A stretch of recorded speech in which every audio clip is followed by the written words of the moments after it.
திரு ஓ பன்னீர்செல்வம் அவர்கள் தொடர்ந்து சொல்லிட்டு வரக்கூடிய குற்றச்சாட்டு திருமதி சசிகலாவும் திரு எடப்பாடி பழனிசாமியும் ஒற்றுமையா ஒண்ணுக்குள்ள ஒண்ணா இருக்கிறாங்க.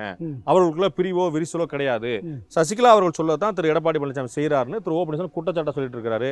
நீங்க சொல்றது அதை ஒப்புக்கிற மாதிரி இல்லையா? இல்ல சசிகலா வந்து ஒற்றுமையா போங்கிறது வேற, அவங்க சொல்றது தான் அவர் செய்யறாருங்கிறதுக்கு எங்க ஒரு சின்ன ஆதாரம், ஒரு கான்ட்ராக்ட் இன்னார் கொடுங்க, ஒரு அப்படிதான் பண்ணணுங்கிற அவசியம் இல்ல. இந்த ஒரு அதிகாரி அப்படி போடுங்க. இப்ப கூட அதெல்லாம் தலையீடா பார்க்கப்படும். அவங்க சிறையில் இருக்கிறாங்க, ஒதுங்கி இருக்கிறாங்க, அது தனிக்கதை. நான் கேட்கறது வந்து திருமதி சசிகலா அவர்கள் அவருடைய குடும்பத்தினர் வந்து ஒதுக்கி வைக்கப்பட்டதா சொல்லப்படுது.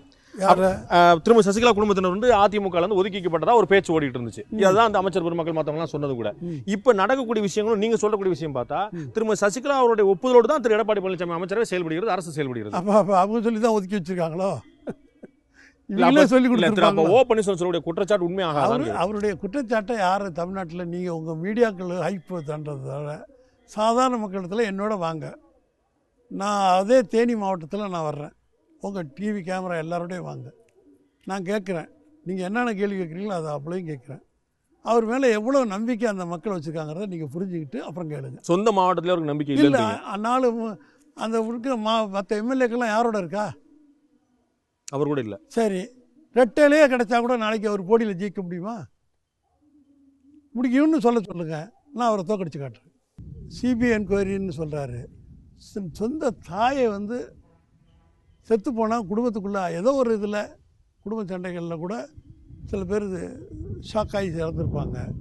அதனால செத்து விட்டாங்க, இதுதான் கொண்டுட்டான் என்று சொல்லி வாய்க்கு வார்த்தை சில பேர் பேசுவாங்க, உணர்ச்சி மேலிட்டு. அது உண்மை இல்லை. அதை போல தான் இது ஒரு அரசியல். இந்த குற்றச்சாட்டு முதலமைச்சராக செயல்பட்ட பொழுது கையெழுத்து போட்டிருக்க வேண்டியதானே?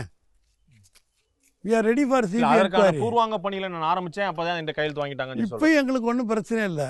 யாரும் நாங்கள் சிபிஐ வந்து என்கொயரி பண்றதை பற்றி யாரும் கவலைப்பட மாட்டாங்க. திரு ஓ பன்னீர்செல்வம் அவர்கள் வந்து தொடர்ந்து இது போல குற்றச்சாட்டை வைப்பாரானால் அவருடைய தொகுதியிலே இருந்தா அவர் சொல்லட்டும், தொடர்ந்து சொல்லட்டும். அதிமுகவுக்கு எதிர்ப்பாக அவர் செயல்படட்டும். அவர் அதிமுகவுடைய அடிப்படை உறுப்பினர்களுடைய சாதாரண தொண்டர்களுடைய மனதில் வந்து வெறுப்பை சம்பாதித்து கொண்டிருக்கிறார்.